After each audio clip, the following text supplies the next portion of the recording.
मला कॉल येतो की तुझ्या मम्मीचा ॲक्सिडेंट झाला आहे. ती चादर काढली अंगावरची आणि तिची पूर्ण आतडे मला दिसले. मी पूर्ण घाबरले त्या टायमिंगला. आणि डॉक्टरांनी पूर्ण 3 तास पेशंटला उपचार करायला बंद केले, म्हणजे उपचारच केले नाही पेशंटला. ॲम्ब्युलन्सचे फीस पण आम्ही 1 आठवड्याने दिले, आमच्याकडे त्याचे पण पैसे नव्हते त्या टायमिंगला. आणि मी तिथे बसमध्ये बसून रडायचे की का वेळ आली ही आमच्यावरती. आमच्याकडं माझा बाप माझ्या मागे नाही आहे किंवा आमचा कोणताच नातेवाईक आमच्या मागे नाही आहे, तर मग ही वेळ आमच्यावरती का आली. सारखी ह्या मंदिरात जा त्या मंदिरात जा. तसे पण आधीपासून मी देवाला खूप मानायचे, पण आत्ता असं आहे की मला देव नाहीच आवडत, मला देव नको वाटतो आता. मी बोलले की का असं का माझ्यासोबत, ज्या टायमिंगला मला हळद लावायला पाहिजे त्या टायमिंगला मी तुला हळद लावते, ते पण तू जायच्या टायमिंगला. त्या टायमिंगला तू मला पाठवलं पाहिजे नवऱ्याच्या घरी रडता रडता. आता मी तुला पाठवते देवाच्या घरी रडता रडता. त्या टायमिंगला काहीच नाही, माझं पूर्ण म्हणजे एवढे माझ्या घरचे नालायक आहेत. मी डायरेक्टली बोलते की माझ्या मम्मीचा 10वा चालू आहे आणि 10वा संपल्यावरती नेमकंच त्यांनी मीटिंग ठेवली की पोरांचं काय आणि मम्मीच्या पैशांचं काय. माझं वय कंप्लीट नसताना पण माझ्या मागे लागले होते, तू लग्न करून घे. नमस्कार, मी तेजा. भन्नाट तेजा शो या पॉडकास्ट चॅनलमध्ये तुम्हा सर्वांचं मनापासून स्वागत करते. बघा, कॉन्टेंट क्रिएटर्स म्हणजे ज्याला आपण रील स्टार्स म्हणतो, त्यांचं आयुष्य अगदी 30 सेकंदाच्या रीलमध्ये आपल्याला कधीच समजत नसतं. बऱ्याचदा मनामध्ये बरंच दुःख साठवून सुद्धा कॅमेरासमोर हसत हसत येऊन आपल्याला ते एंटरटेन करत असतात. पण त्यांची ही रीलची रियालिटी काय आहे हेच जाणून घेण्यासाठी आपला हा मंच आहे. आणि आज आपल्या मंचावरती आहे मोहिनी कदम, जिचं रील्सवरचं आयुष्य तर आपल्याला खूप सुंदर दिसतंय, पण तेवढंच तिनं तिच्या आयुष्यामध्ये दुःखसुद्धा सहन केलेलं आहे आणि तिची तीच कहाणी आज आपण जाणून घेणार आहोत. नमस्कार मोहिनी, भन्नाट तेजा शोच्या मंचावर तुझं खूप खूप स्वागत आहे. नमस्कार. काय सुरू आहे आणि आत्ता तुझी लाईफ कशी चालू आहे? आत्ता मी माझ्या मावशीकडे राहते आहे आणि मी FYला आहे. मी माझं कॉलेज पूर्ण करते आहे आणि माझे रील्समध्ये कॉन्टॅक्ट पण चालू आहेत आणि रील्स पण बनवते आहेत. माझे व्ह्यूज पण चांगले, मला सपोर्ट पण चांगला आहे. तर ही रील्सची जर्नी किंवा कॉन्टेंट क्रिएशनची जर्नी कशी स्टार्ट झाली? मी खूप छोटी होते तेव्हा माझ्याकडे फोनही नव्हता.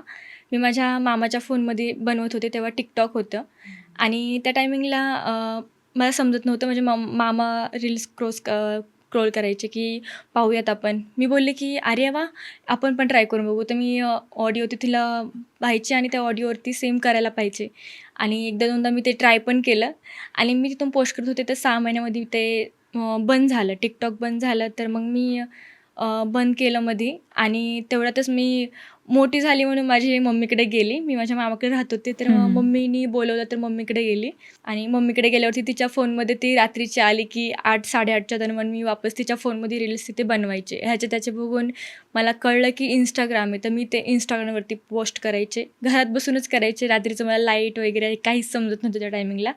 मी त्या टायमिंगला रील्स पोस्ट करायचे आणि तिथून मी बनवत राहिले रील्स. मग पहिली व्हायरल रील कोणती होती? माझी पहिली व्हायरल रील डोंगराची होती. देवडोंगराला भंडारा डोंगर म्हणजे आहे ना तिथे, तर मी भंडारा डोंगरावरती एक टेकडी आहे, तिथे झापूक झुपूक ह्या सॉन्गवरती रील बनवली होती आणि तीच माझी व्हायरल गेली होती. आता जसं की तू सांगितलंस तू मामाच्या गावी राहायची, तर त्याचं रिझन काय होतं? मामाच्या गावाला राहायचं रिझन, माझे मम्मी आणि पप्पा आणि माझा भाऊ राहत होते. तर माझ्या पप्पांना ड्रिंक करायची सवय आणि माझ्या मम्मीला ते होत नव्हतं. माझ्या मम्मीने खूप वेळा त्यांना समजून सांगितलं. त्यांचा 2दा ॲक्सिडेंटही झाला. माझ्या मम्मीने त्यांची खूप केअर केली. त्यांना खूप वेळा सांगितलं पण समजून, पण त्यांना कधीच समजलं नाही त्या गोष्टी. तर माझे मम्मी पप्पा त्या टायमिंगला वायले झाले आणि नंतर ते कधी एकत्र आलेच नाहीत. वायलेच राहिले कायम आणि माझा भाऊ त्यांच्याकडे राहिला आणि मी माझ्या मामाकडे राहत होते. कारण की माझ्या मम्मीला दोघांकडे लक्ष देता येत नव्हतं आणि ती कंपनीत जॉबही करत होती. तर आम्हाला वायले राहावं लागलं सगळ्यांना. सो ज्यावेळेला मम्मी पप्पा सेपरेट आउट झाले तेव्हा भाऊ पप्पांकडे गेला आणि तू मामाकडे. नाही, म्हणजे माझा भाऊ माझ्या मम्मीकडेच होता ओके.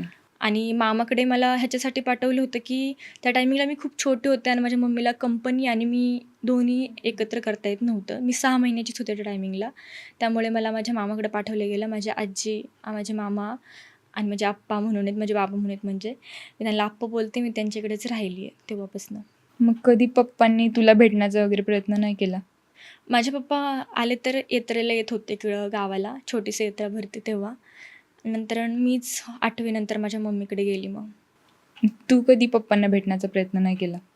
पप्पांना मी जेव्हा पण मम्मीकडे जायचे ना, त्यावेळेस पप्पा मला भेटायला यायचे, नाहीतर मी त्यांच्यासोबत त्यांच्या ढाब्यावरती पण जायचे आणि ते मला सगळ्यांना मिळवायचे पण. तसे माझे पप्पा स्वभावाला चांगले आहेत, पण त्यांचे फक्त ड्रिंकमुळे पूर्ण वाया गेलेले आहेत.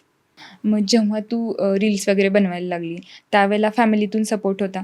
फॅमिलीतून म्हणजे सगळ्या घरदारातून नव्हता. फक्त माझी मम्मी मला सपोर्ट करायचे.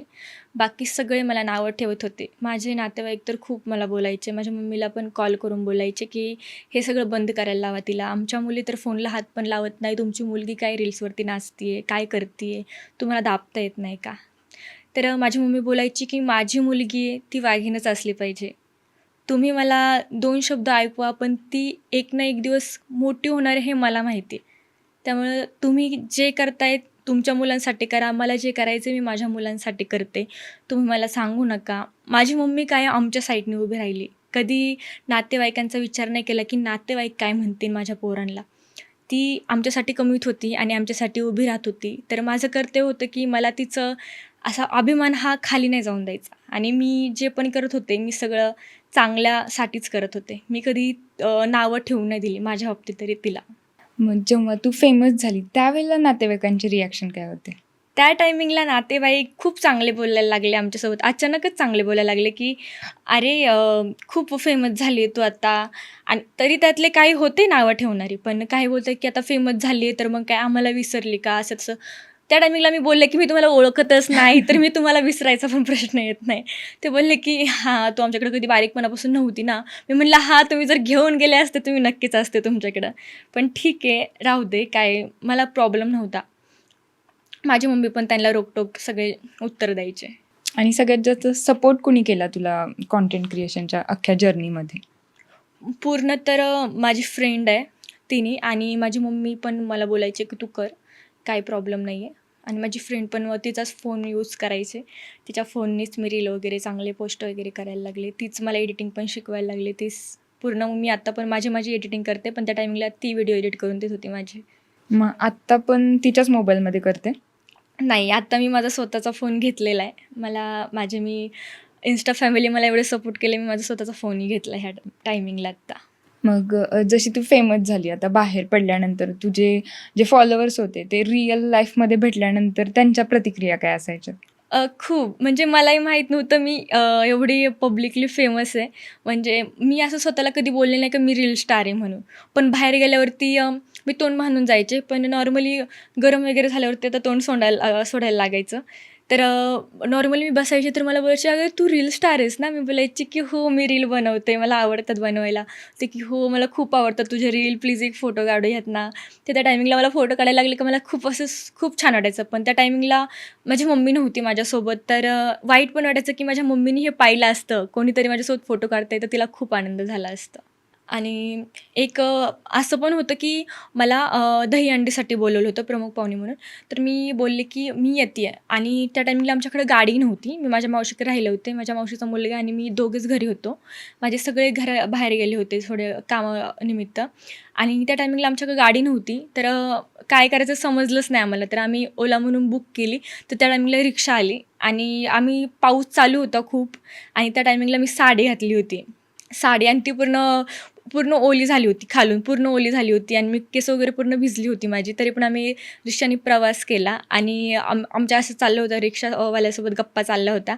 तर तेवढ्यात माझं नाव निघालं. तर ते माझा भाऊ बोलला, की "अरे ही मोहिनी कदमच आहे." तर ते रिक्षावाले जे काका होते ते पूर्ण चकित झाले आणि मला बोलले, की "तू मोहिनी कदम आहेस का?" मी बोललं, की "हो." ते बोलते, की "माझ्या मुलीला तुमच्या रील खूप आवडतात. प्लीज एक फोटो द्या ना, मी तिला दाखवतो. ती खूप खुश होईल." मी बोललं, "हां काका, नक्की घ्या." मी खाली उतरून फोटो पण काढला एका साईडला आणि मी बोलले, की "ठीक आहे काका, कधी आले तर बोला. मी नक्की बोलेन तुमच्या मुलीसोबत." मला खूप भारी वाटतं त्या टायमिंगला, की मला प्रेम करतात लोकं. मला लाईक करतात, की माझ्या एवढं सपोर्टेडला आहेत लोकं. त्यांना मी आवडते, माझे रील्स आवडतात ते. मला त्या टायमिंगला खूप छान वाटलं आणि आम्ही रिक्षाने प्रवास केला होता. आम्ही तिथे पोहोचलो. पण मला घ्यायला बॉडीगार्ड्स होते. मला खूप छान वाटलं, की मी आले जरी कोणत्या गाडीने असले तरी माझं नाव मोठं आहे. मला प्रॉब्लेम नाही आहे, की मी गाडीने कोणता येते किंवा मी चालत का जात होईना, की मी रिक्षांचं का जात होईना. पण मला प्रेम भेटते. बाहेर पडल्यावरती मला प्रेम भेटते. माझं नाव चांगलं आहे. मला ते खूप भारी वाटतं, की माझं नाव आहे. जसे आपले सपोर्टर असतात, फॅन फॉलोविंग असतात, तसे हेटर्सची पण कमी नसते जसं जसं आपण ग्रो होत राहतो. तर तुला कधी निगेटिव्ह कमेंट्स किंवा ट्रोलिंगला सामोरे जावं लागले? नाही, मला ट्रोल अजून नाही केलेलं कोणी आणि केलं तरी मी त्यांना असं काही बोलणार नाही. तुम्ही ठीक आहे, तुम्हाला काहीतरी वाटलं म्हणून तुम्ही केलं. मला कमेंट्स आलेत, वाईट खूप कमेंट्स आलेत. माझ्या व्हिडिओला, व्हॉईस व्हिडिओला आलेत, डान्सच्या व्हिडिओला आलेत. पण मला असं वाटलं नाही की मी त्यांना कधी रिप्लाय द्यावा म्हणून. तुम्ही मला कमेंट करतात आहे, माझी रीच वाढते आहे, मला प्रॉब्लेम नाही आहे. आणि एक ना एक दिवस कमेंट करून करून तुम्ही किती दिवस करणार आहे? तुम्हाला एक ना एक दिवस त्याचं काहीतरी वाटेलच. तुम्ही शांत बसशालच. त्यामुळे मी कधी कोणाला वाईट नाही बोललेलं आहे. तुम्ही मला बोललेत की हां का? मग ठीक आहे ना. काय झालं मग? तू नको करू शहाणपणा असं तसं. मला असे कमेंट यायचे. तर मी बोलायची, ठीक आहे तुला असं वाटतं ना दादा, तर ठीक आहे तू तसं समज. बाकीच्यांना चांगलं वाटते, बाकीचे मला चांगले बोलतील. मी त्यांना असे कमेंटचे छोटे छोटे रिप्लाय द्यायचे. पण नंतर मी ते पण द्यायचे बंद केले आणि मग मला ते कमेंट पण यायचे, वाईट बंद झाले. कॉन्टेंटमध्ये कोणत्या पद्धतीचा कॉन्टेंट तुझा असतो किंवा आत्ता काय आहे? आत्ता तरी मी मिक्सच बनवते सगळे माझे, पण त्याच्यामध्ये मी सॅड जास्त बनवते आणि मला सॅड ह्याच्यासाठी की माझ्या प्रसंगात खूप असं माणसांनी बोलतात ना की यूज झाला आहेत अशा गोष्टी. त्या टायमिंगला मी असं बोलू शकते की मला पण धोके भेटलेले आहेत. त्यामुळे मी त्या सॅड रील बनवते तशा बाबतीत. प्रेमाच्या सुद्धा सॅड रील्स असतात. मग प्रेमामध्ये धोका भेटलाय का? प्रेमाचं म्हणजे माझं एकतर्फी होतं, पण मी कधी सिद्ध नाही केलं. मग समोरच्याला माहीत होतं, तरी पण तो माझ्यासोबत जर चुकीचं वागतोय, तर मग मी त्याला जास्त फोर्स नाही केलं. आता तू सॉंग्स वगैरे पण बरेच केलेस, तर त्याचा एक्सपिरियन्स कसा होता किंवा ती अपॉर्च्युनिटी तुला कशी मिळाली? ते आमचे देहूमध्येच होते. त्यांनी रील बघितले, ते बोलले की करू शकते. तर त्यांच्याकडून मला सॉन्गची ऑफर आली होती. एक आमच्याकडूनलाच मित्र आहे, माझा स्कूल फ्रेंड होता. तो मला बोलला की "तू करतेस का?" तर मी बोलले की "हो, मी करेन" आणि मला माझी दीदी पण बोलले की "तू कर" म्हणून आणि हे फुकट असलं तरी तू कर, पहिल्यांदा येतोय तू सोडू नकोस.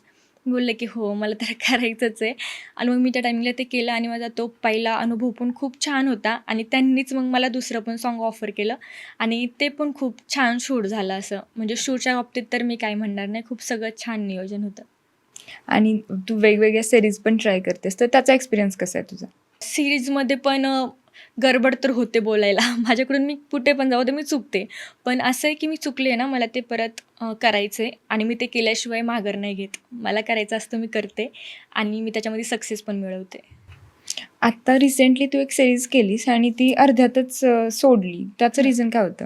त्याचं रिझन असं होतं की आम्ही सिरीज करत होतो.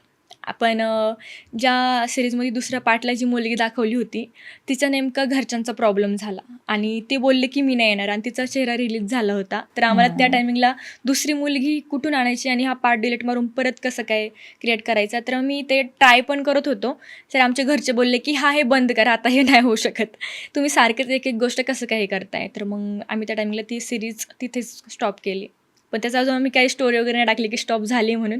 केली तर पुढे करू पण शकतो, नाहीतर मग स्टोरी टाकून स्टॉप ही. स्कूल आणि कॉलेज लाईफ कशी होती तुझी? कॉलेज लाईफपेक्षा स्कूल लाईफ माझी खूप छान होती. मी पहिलीपासून माझ्या मामाकडे होते, तर मी तिथे 8वी खूप हॅपी होते आणि 8वी सगळेच हॅपी असतात. तिकडे खेळ म्हणू नका, पीटीचे बरोबर. क्लास, ह्याचे तास, त्याचे तास सगळे मिक्स असायचे. तर मला माझे स्कूल लाईफ खूप छान वाटे त्या टायमिंगला. माझे फ्रेंड्स पण खूप चांगले होते सगळे. आम्ही पाठच्या बेंचवरती कुरकुरे खायचे बसून, चॉकलेट खायचो. सरांना काय बोललो का मध्येच आमच्या आसपासची मुलं आवाज काढायची काही ना काहीतरी. खूप छान वाटायचं आणि आम्ही खूप मस्ती केली त्या टायमिंगला. सरांची पण मी सॉरी बोलते सरांना, पण खरंच खूप मज्जा आली त्या टायमिंगला. आणि कॉलेज लाईफ इकडे आल्यावरती कॉलेज लाईफचं काही एवढं चांगलं नाही वाटलं. पण मी देहूला होते. तिथे शाळा होती, पण कॉलेज म्हणजे 11वी-12वी मी तिथे गेली.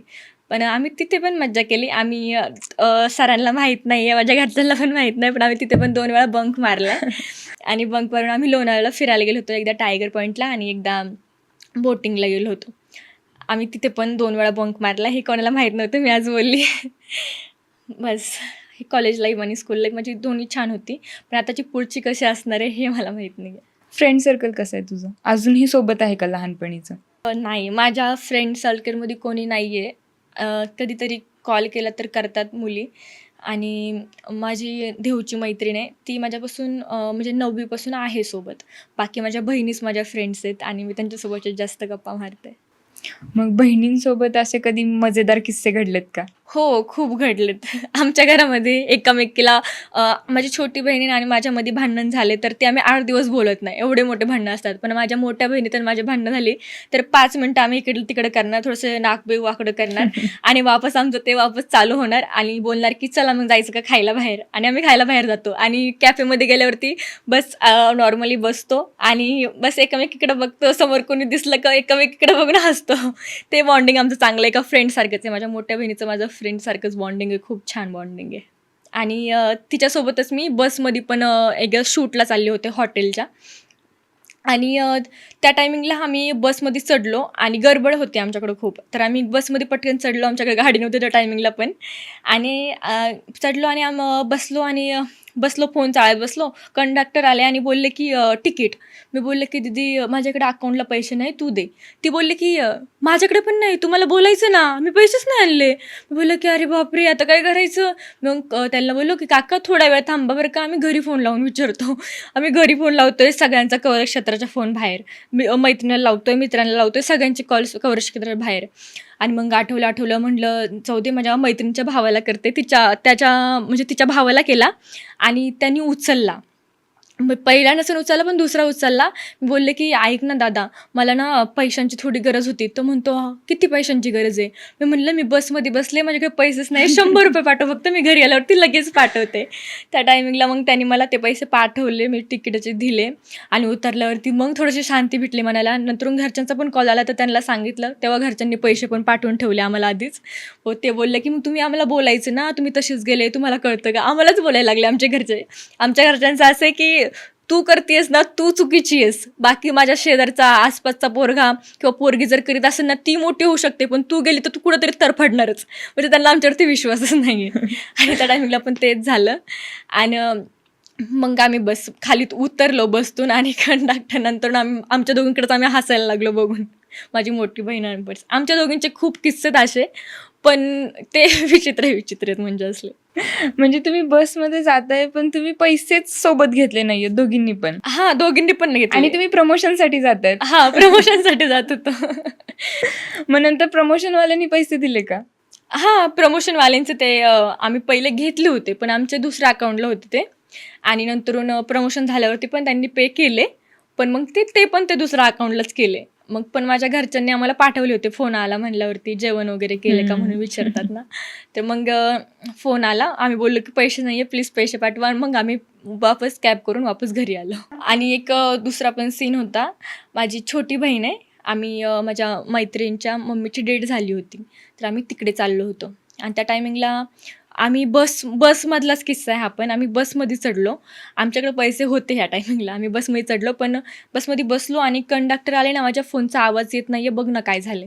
मग मी घेतला आणि मी म्हणलं, की बघते काय झालं आहे. साऊंडमध्ये वगैरे जाऊन मी चेक केलं. थोडासा साऊंड हे केला, व्हॉल्यूम वाढवून वगैरे. बोललं, की "काका बघा जरा आता येतोय," नाही का. आणि दिला आणि मला उतरायचं होतं चाकणला आम्हा दोघींना. कारण की आम्हाला देहूला जायचं होतं. आम्हाला चाकणला उतरायचं होतं. आणि आमचं लक्षच नव्हतं. आम्ही फोन नीट करतोय, तर ते कंडक्टरनी पण नाही आम्हाला सांगितलं, की तुमचा स्टॉप आला आहे म्हणून. त्यांनी तिकीट काढली, त्यांना पण माहीत नाही. तर आम्ही चेक करून दिला आणि आम्ही गेलो पूर्ण चाकणच्या पुढे निघून. एक तरी 2-3 किलोमीटर पुढे गाडी गेली. आणि नंतर काकांना म्हटलं, की "काका बस स्टॉप आला आहे का? आम्हाला उतरायचं आहे चाकणमध्ये बरं का." ते बोलले, की "नाही आला अजून. तुम्ही चेक करा ना, बघा ना झाला का फोन." म्हटलं, "हां, झालायचं काका, घ्या तुम्ही," नाही का. काका बोलले, की ठीक आहे, मग येईन आता आल्यावरती सांगतो." मग आम्ही बसलो आणि मग असं अचानक माझी नजर आणि माझ्या बहिणीची नजर बाहेर जाते. मी बोलते, की "गौरी, चाकणच्या अलीकडं आपलं कंपन्या आहेत का गं?" म्हणते, "नाही."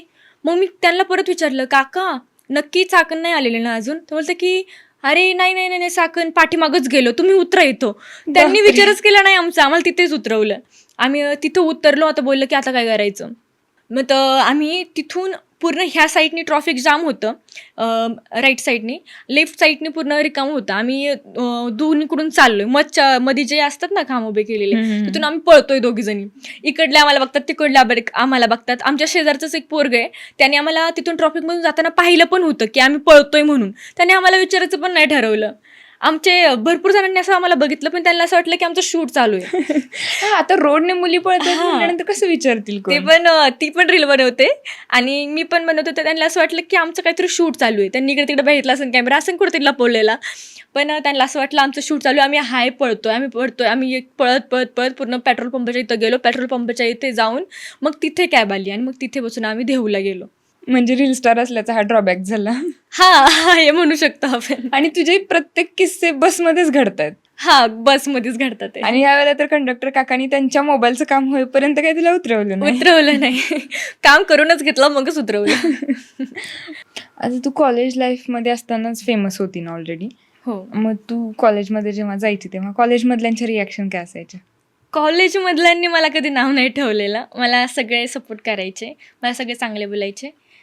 माझी एक मुलगी होती, पाठीमागे बसायची माझ्या बेंचच्या पाठी. तिचे 600-700 फॉलोअर्स होते आणि ती बोलायची की मी रील स्टार आहे म्हणून, नाही का. मी बोलायची, अरे वा, छान गोष्ट आहे, तू रील स्टार आहे, मग मी पण रील बनवते, मी तिला बोलायचे. त्यावेळेला तुझे किती होते? त्या टायमिंगला माझे 100K होते. मग तिला माहीत नव्हतं माझे तेवढे आहेत म्हणून. मी बोलले की मी पण बनवते. म्हणते, हो का, पण मी रील स्टार आहे, माझे खूप फॉलोअर्स आहेत. मी बोलायची, अरे वा, छान गोष्ट आहे ना मग. आणि मग मुलं तिला बोलायची की या तू कसली रील स्टार, तू तुझी आयडी बघितलीस का, असं तसं. आणि सर जरी ना बोलले ना रील्स करायची बंद करा, अभ्यासावरती लक्ष द्या, असं तसं, म्हणजे ओरडायचे ना सर त्या टायमिंगला. तर मग सर बोलायचे की सर एक सोडून इथं सगळे भंगार रील स्टार आहे, कोणीच चांगलं नाही. म्हणायचे, अरे शांत बसा, बडबड कशाला करताय. सर बोलायचे, ठीक आहे, रील्स कमी करा आणि जर अभ्यासावरती लक्ष द्या. मी बोलायचे की हा सर, करते अभ्यास, कारण की मी माझं थोडंसं लिहायचं ना, काहीतरी लिहायचंच. सगळं एकदम लिहायचं म्हणल्यावरती रात्रीच एकदाच. आणि असं व्हायचं की सगळे शिक्षक एकच वेळेस लिहायला द्यायचे. आणि त्या टाईमला मी छडा पण खाल्लेला शाळेमध्ये, खूप कॉलेजमध्ये पण खाल्लेला छडा. आणि चुका केला, मी छडा खाल्ला. पण ते दिवस खूप चांगले होते. शाळेतले दिवस असतात, तिथं रमून जात होते मी. आणि तिथं मी छड्या खाल्ल्यात आणि शाळेतल्या दिवसाला मला मुलींनी कुणी नाव नाही ठेवलेलं. मला सगळे चांगलेच बोललेत. मग आता तू डान्स क्लास वगैरे जॉईन केलेला आहे? क्लास मी एक महिना गेली होती, पण नंतरून नाही गेली. घरी प्रॉब्लेम झाला तर मग मी नाही गेले. पण मला डान्स खूप आवडतो. भरतनाट्यम, लावणी, हिपहॉप वगैरे सगळेच डान्स मला खूप आवडतात. जमतात तुला? हो, मी करते. घरामध्ये मी एकटी असले तरी करते. ते कुठून शिकली? ते व्हिडिओ मार्फतच यूट्यूबला लावायचे. यूट्यूबला स्टेप वगैरे, पाय वगैरे कसे टाकतात वगैरे. आणि पहिले मराठी शाळेमध्ये कसं मी मराठी शाळेमधून शिक्षण घेतलं. गॅदरिंग. हां, गॅदरिंग. तर त्यामध्ये सगळ्यांच्या स्टेप बरोबर, सगळ्यांचे पाय बरोबर, बारीकपणे तर सगळ्यांचं बरोबर राहायचं. आणि मी त्या टायमिंगला त्यांच्यामधूनच करून त्या टायमिंगला लावणी वगैरे तो खूप आमच्या चालायचे. आमच्या घरामध्ये तर लावणी सगळ्यांनाच येते छान. जे ज्याला स्टडीजमध्ये इंटरेस्ट नसतो ना, ते बाकी एक्स्ट्रा ॲक्टिव्हिटीजमध्ये तर नक्कीच पुढे असतं. तर हां. तसं काही तुझं? दुसऱ्या गोष्टींमध्ये म्हणायला गेलं तर मी दानपट्टा, युद्ध, छुरिका, म्हणजे असतं तलवार वगैरे चालवणं. तर दुर्गा वाहिनीचा आमचा ग्रुप आहे, तर तिथं आमची असते शाखा. तर आम्ही त्या टायमिंगला जातो, तिथं शिकवलं जातं. तर मला ते सगळं शस्त्र चालवता येतात. सगळ्या शस्त्रकला येतात? हां, येतात. मस्त. आणि आजकालच्या मुलींनी खरं तर हे सेल्फ डिफेन्ससाठी शिकलंच पाहिजे. हो, शिकलं पाहिजे. स्वतःच्या सेफ्टीसाठी पण शिकलं पाहिजे. तुझ्या लाईफमधला सगळ्यात टफेस्ट फेज कोणता होता? माझ्या मम्मीचा ॲक्सिडेंट. त्या टायमिंगला मी पूर्ण घाबरून गेली होती आणि त्या टायमिंगला माझ्याकडं कोणीच नव्हतं. सगळ्यांनी त्यांचे रूप असे एकदम बदलले होते. त्या टायमिंगचा म्हणजे मी तेव्हा खूप घाबरून पण गेली होती. काय झालं होतं एक्झॅक्ट? माझ्या मम्मीचा ॲक्सिडेंट झाला होता. म्हणजे दिवाळीचा सण होता. सगळेजण त्यांच्या घरी दिवाळी साजरी करत होते आणि मी माझ्या घरी दुःख साजरं करत होते. तर मला कॉल येतो की तुझ्या मम्मीचा ॲक्सिडेंट झाला आहे. ती बाजार करून येत होती आमच्यासाठी दिवाळीचा. कपडे वगैरे आम्ही घेतली होती आदल्या दिवशीच. आम्हाला आमची दिवाळी साजरी करायची होती चांगली. आम्हाला फटाकेही वाजवायचे होते, पण आमच्या घरी फटाकेच्या जागी दुसरंच काहीतरी जळालं. त्या टायमिंगला मी धावत पळत ॲम्ब्युलन्सकडे गेलो. मला कॉल येतो तर मी तिकडे जाते आहे. माझा भाऊ, मी सोबत आम्ही पळत जातो. आमच्याकडे गाडीही नव्हती त्या टायमिंगला. आणि माझी प्रत्येक हे वाईट सीन झाली त्या टायमिंगला. माझ्याकडे कधीच गाडी नव्हती. आणि मी जेव्हा तिथं गेली, माझ्या मम्मी खूप मोठ्या ओरडत होती आणि मला बोलत होती, की "दीदी आता मी नाही वाचू शकत." त्या टायमिंगला मी पूर्ण घाबरून गेले होते, की नाही मी जर खचून गेले तर माझ्या मम्मीला धीर कोण देणार? मी पूर्ण खचली नाही तिथं त्या टायमिंगला. मी बोलली मम्मीला, की "नाही मम्मी सगळं नीट होणार आहे, मी आहे ना." माझा भाऊ पण पूर्ण घाबरला होता. तोही रडत होता. मी मी रडत नव्हतीच. जेव्हा माझ्या मम्मीचं काही झालं शेवटचं, त्या टायमिंगला पण मी कधीच रडली नाही. मी तेव्हा हॉस्पिटलमध्ये गेलो आम्ही आणि तिथे गेल्यावरती डॉक्टर बोलले, की "पैसे भरा पहिल्यांदा, मग पेशंटला आतमध्ये घेतलं जाईल." मी बोलले, की "आता मी पैसे कुठून आणू एवढ्या रात्रीचे?" तिथं पोहोचेपर्यंत आम्हाला डी.वाय. पाटीलला नेलं होतं. फर्स्ट दवाखान्यामध्ये तळेगावला नेलं, तिथं घेतलं नाही. तर आम्ही डी.वाय. पाटीलला नेलं ॲम्ब्युलन्स करून. ॲम्ब्युलन्सचे फीस पण आम्ही 1 आठवड्याने दिले. आमच्याकडे त्याचे पण पैसे नव्हते त्या टायमिंगला. आणि ते पण चांगले होते बिचारे, की त्यांनी आम्हाला हे नाही केलं, की द्याच म्हणून पैसे. त्यांनी पण वेट केलं. पण आम्ही त्यांचे पैसे दिले. आणि डॉक्टरांनी पूर्ण 3 तास पेशंटला उपचार करायला बंद केले. म्हणजे उपचारच केले नाही पेशंटला. 3 तास माझी मम्मी मोठ्याने ओरडत होती. मग माझे मामा आले, माझी मावशी आली. माझे सगळे नातेवाईक आले, जिथे जवळ जे होते ते. जास्त नातेवाईकांच्याकडे माझ्याकडे नंबर नव्हते आणि माझ्या मम्मीचा फोन ॲक्सिडेंटच्या तिथेच कुठे गेला मला माहीत नाही. नंतरून तो मिळाला, पण तो माझ्या भावाकडेच होता मग. आणि 3 तास मग जेव्हा माझ्या मम्मीचे नंतर उपचार चालू झाले, मी थोडे पैसे बाहेरून घेतले. माझ्या मावशीने मला पैसे दिले तिथे. मग तिथे थोडेसे उपचार चालू झाले, पण ॲडमिट करून अजूनही घेतलं नव्हतं. सकाळचे 4 वाजले तरी ॲडमिट करून पेशंटला घेतले नव्हते. किती रुपयांची डिमांड केली होती? तिथे भरायला लावले होते पहिले 50,000. आम्ही तिथे तेवढे दिले, पण ते गोळ्या औषधं आम्ही आणले बाहेरून, तिथेच सगळे खर्च झाले. ते बोलले, की "नाही, आतमध्ये एंट्री करायलाच 50,000 लागतील तुम्हाला." तर बोलले, की "आता परत एवढे पैसे कुठून आणायचे?" माझ्या मावशीने 30,000 दिले जागेवरती. औषधं पाणी तिनेच आणली आणि 20,000 मी त्याच्याकडून कॉल करून घेतले. आता मी रात्रीची मुलगी कोणाकडे जास्त कॉल करून मागू पण शकत नाही. आम्ही 50,000 तिथे गोळा केले आणि सकाळचं पेशंटला आतमध्ये घेतले नाही. मी तर सकाळची 5 वाजता घरी गेले गाडीवरती, टू व्हीलरवर. आणि घरी गेल्यावरती सकाळचं एक तास तिथं थोडंसं थांबले आणि सकाळचं गेले ATMमध्ये आणि ATMमधून पैसे काढले पहिले मी आणि पैसे घेऊन मी माझ्या एका तिथूनल्या फ्रेंडला पैसे घेऊन हॉस्पिटलमध्ये पाठवलं आणि ATMमध्ये त्यांना ते दिलं आणि सगळं ते त्यांच्याकडेच होतं त्या टायमिंगला आणि मग पेशंटला तिथं ॲडमिट करून घेतलं पैसे भरल्यावरती.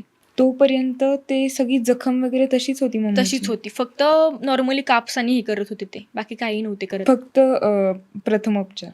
प्रथमोपचार थोडे नॉर्मल आणि जखम एवढी मोठी होती, की ते रक्तही थांबत नव्हतं. रक्त पूर्ण माझ्या मम्मीच्या शरीरातलं गेलं होतं निघून. काहीच राहिलं नव्हतं.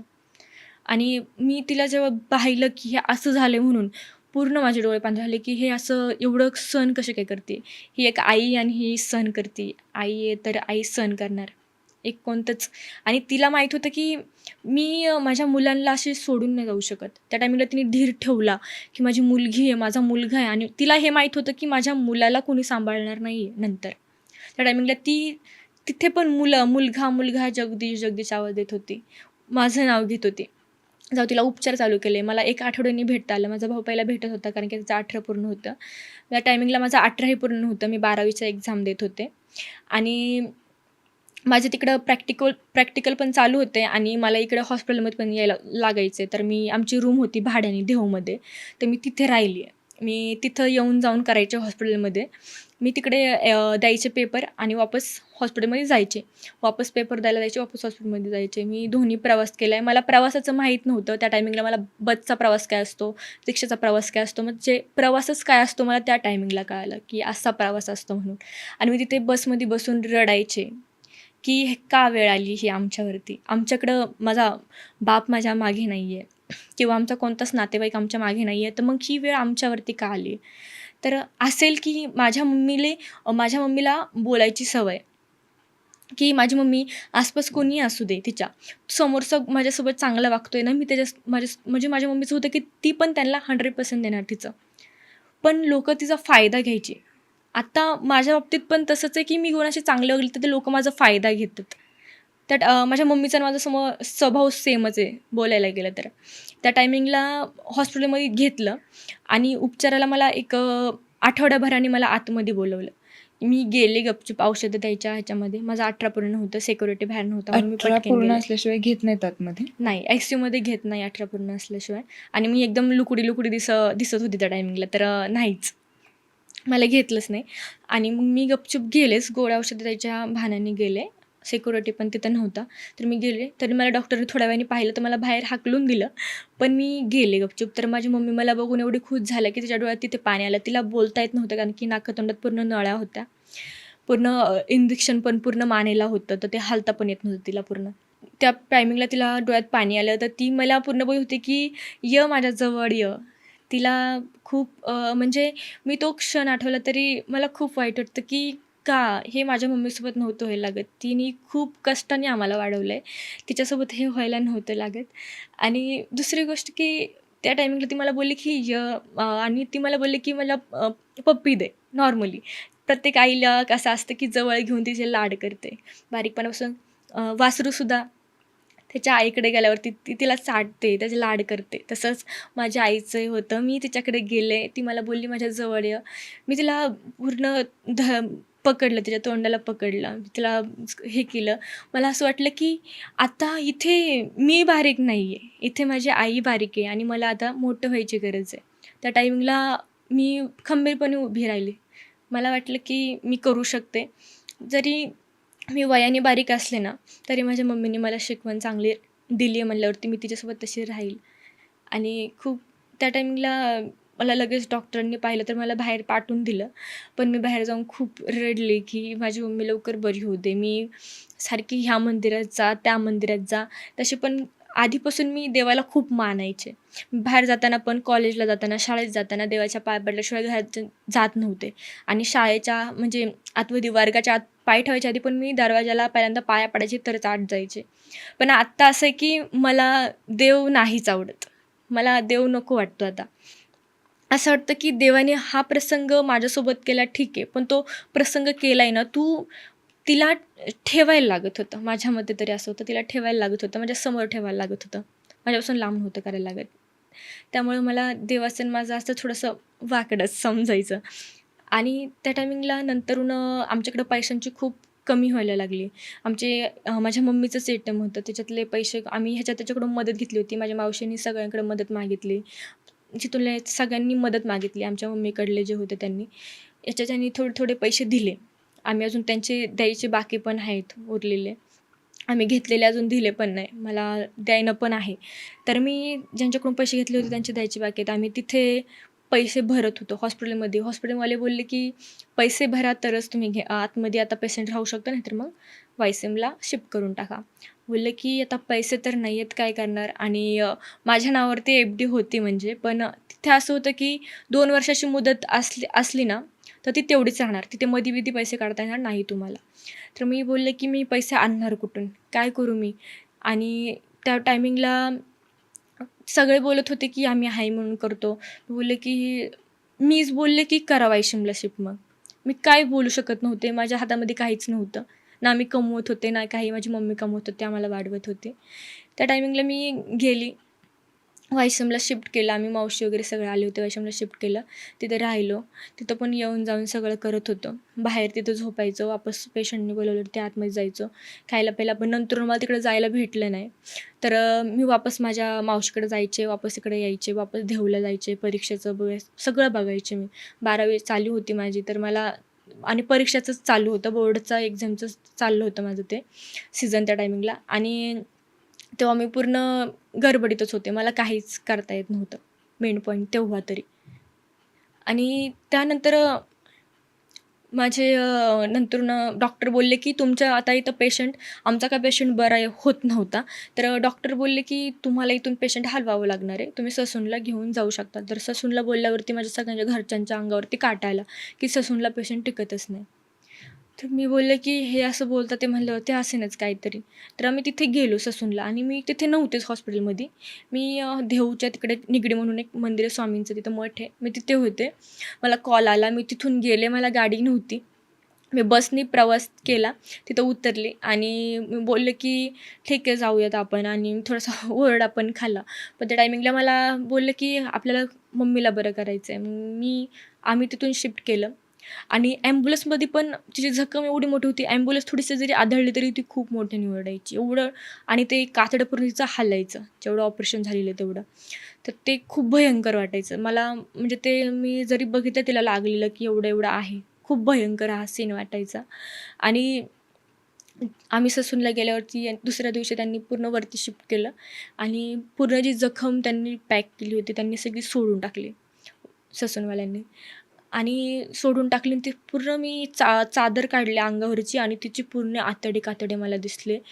मी पूर्ण घाबरले त्या टायमिंगला. घाबरले, मी बोलले, की "मला खाली घेऊन चला, मला नाही होत आहे." मी पूर्ण घाबरले. मग मी नंतर विचार केला, की जिला झालंय ती कशी सहन करत असेल. मला त्या टायमिंगला खूप वाईट वाटलं. मी तिथं तिथं पण बोलले, की "मी इथं थांबूच नाही शकत." माझे घरचे पण बोलले, की "नाही, मग आपण वापस वायसीएमला घेऊन जाऊयात." वायसीएमला परत घेऊन गेले. वायसीएमवाल्यांच्या इथं नेलं तर ते बोलले, की "आता इथं तुम्हाला घेणार नाही म्हणून. आमच्याकडे ह्यांना उपचार पण होणार नाही म्हणून." तिथे कसं तरी भांडणं वगैरे करून ह्याला त्याला फोन लावून माझ्या मावशींनी ह्याला त्याला कॉल करून त्याचं आतमध्ये घ्यायला लावलं. घेतलं, पण त्याच्याच एक दीड महिन्यात माझ्या मम्मीची डेथ झाली. आणि डेथ झाली त्या टायमिंगला मी तिथे नव्हतेच. मी माझ्या मावशीकडे होते. मला इन्फेक्शन झालं होतं हॉस्पिटलमधलं, बाथरूम वगैरे तिथं राहून. आणि आम्ही तिथलेच डब्बा पण कोणी आम्हाला देणारं नव्हतं तसं. आम्ही तिथलेच बाहेरचं जेवण वाटप करायचे. तिथूनच आम्ही खूप म्हणजे दिवस आम्ही खूप गरिबीतून काढलेले आहेत. पण असं होतं की गरिबीत जेव्हा जगलोय, तर आपल्याला मोठं पण व्हायचं आहे. मम्मीसोबत काहीतरी बनायचं आहे, करायचं आहे. मम्मीला खुश बघायचं आहे. आपण काहीतरी बनलोय, मम्मीला दाखवायचं आहे. पण ते मी त्या टायमिंगला दाखवू नाही शकले. मी आता आहे, पण माझी मम्मी बघायला नाही आहे. त्या टायमिंगला मी माझ्या मावशीकडे होते, आजारी होते. जरा बरंच वाटलं होतं. माझी मावशी बोलली, "चल, मम्मीला तुला भेटायचं आहे." माझ्या मावशीला कॉल येतो, की असं-असं झालं आहे म्हणून. मला मावशी बोलते, "चल, तुला मम्मीला भेटायचं आहे." मी बोलले, की "हां, चल जाऊ, लय दिवस झाले मी गेलेच नाही." गेलो आम्ही, बसमधून गेलो. माझा सगळा प्रवास बसचाच आहे. मी गेले, बसमधून गेलो. मला तिथं बोलत होते, की बांगड्या, हिरव्या बांगड्या आणा, साडी आणा. मी बोलले, की "असं का बोलता ते?" माझी तिथं पूर्ण काळजाची धक वाढायला लागली, की "तुम्ही असं का बोलता ते? मावशी काय झालं आहे?" मला तिथं थोडासा डाऊट यायला लागला, पण मी काही करू शकत नव्हते. मी तिथं जातपर्यंत मला समजेपर्यंत मला काही करू शकत नव्हते मी. मी तिथं गेले आणि आतमध्ये गेले आणि माझी छोटी मावशी बोलली, की "जा तू मम्मीला भेटून ये. तुला भेटायचं आहे."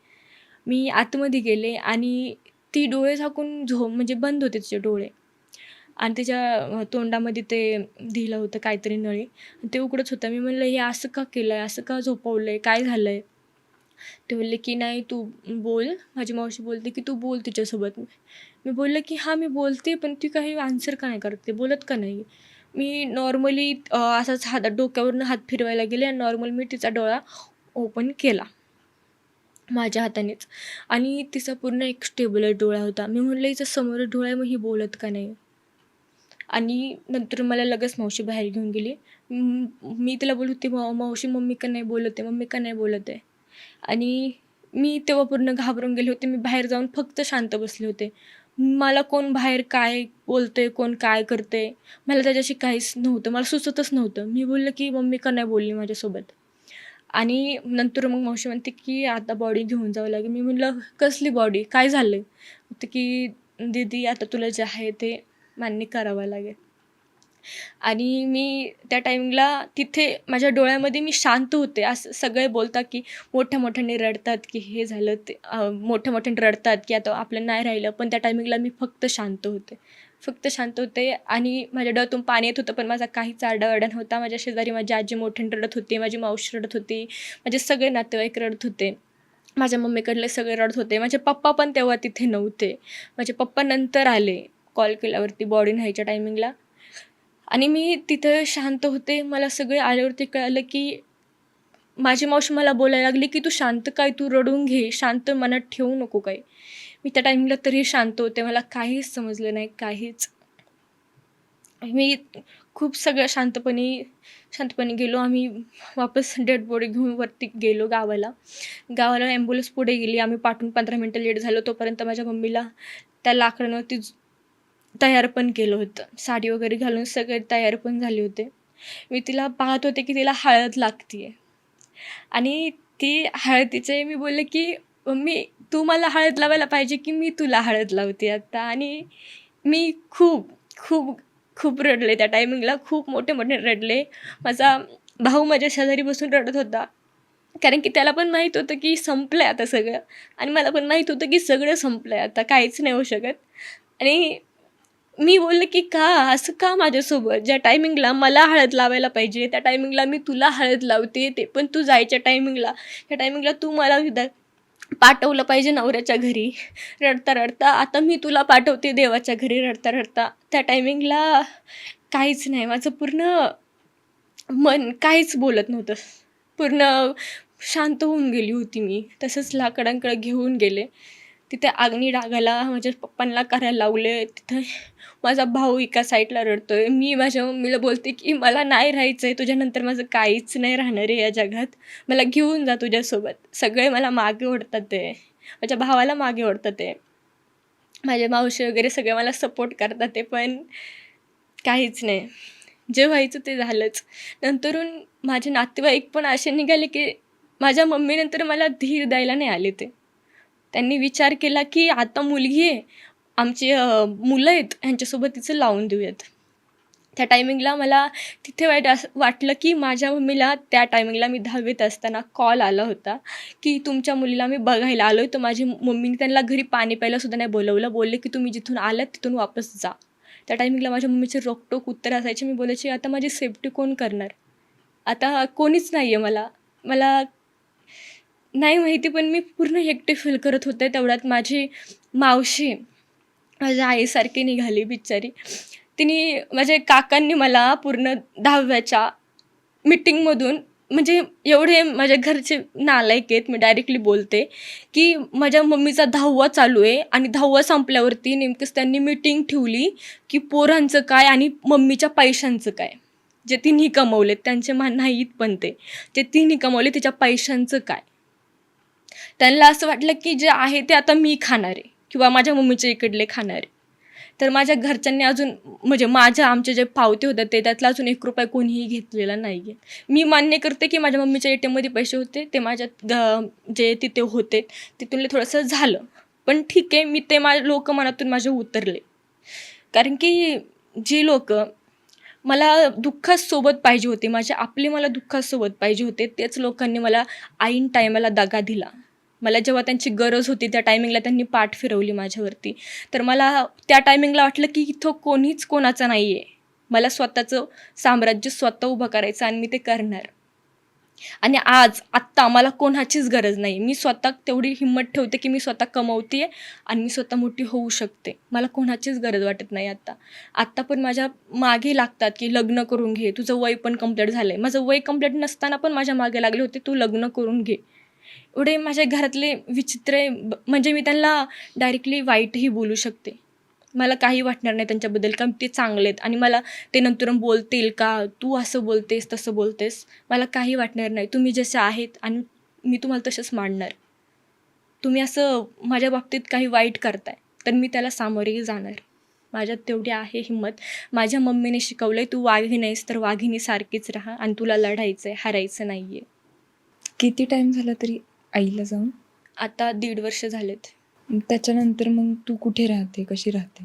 आत्ता मी मावशीकडे राहते आहे. माझ्या मम्मीच्या 10व्यालाच माझे काका मला तिथून घेऊन माझ्या इकडे आले होते की तुझं शिक्षण मी पूर्ण करणार म्हणून. आणि तेव्हापासून माझे काका आणि मावशीच मला सांभाळतात. सध्या काय चाललं? आत्ता मी फर्स्ट इयरला होते, सेकंड इयरला गेली आहे. पण कॉलेजला ॲडमिशन न घेता मी डिप्लोमा करणार आहे फॅशन डिझायनिंगचा. आणि मध्ये मला थोडंसं वाईट विचित्र वाटत होतं की मी घरातच बसून फक्त कॉलेज करून घरी येते. तर मध्ये मी जॉबला पण जात होते. तर माझे घरचे म्हणजे माझी मावशी बोलले की तू का करतेस असं? मला एकट्यात विचारलं तिने. मी बोलले की मला खूप विचित्र वाटते की मी फक्त खाते आहे, कॉलेजला जाते, परत येते, मला बोझ झाल्यासारखं वाटतं आहे. तर मी करते म्हणलं जॉब. तर ती बोलते की नाही करायचं, तू माझ्या मुलीसारखी आहेस. माझ्या 2 मुली आहेत, तर तू माझी 3री पोरगी आहेस, नाही करायचा. आणि तिने मला जॉबला जाऊन नाही दिलेला. आता मी घरीच आहे आणि ती माझं फक्त बोलते की तू तुझ्या शिक्षणावरती लक्ष दे, तुझ्या करिअरवरती लक्ष दे, मी आहे तुला. हे तर आपल्याला माहीतच आहे की आपल्या कठीण काळामध्ये कधीच लोकं सोबत नसतात आणि प्रत्येकजण स्वार्थापोटी असतंच. पण तुला पैशांची एवढी अडचण भासली तर त्यावेळेला तू सोशल मीडियावरती पण होती.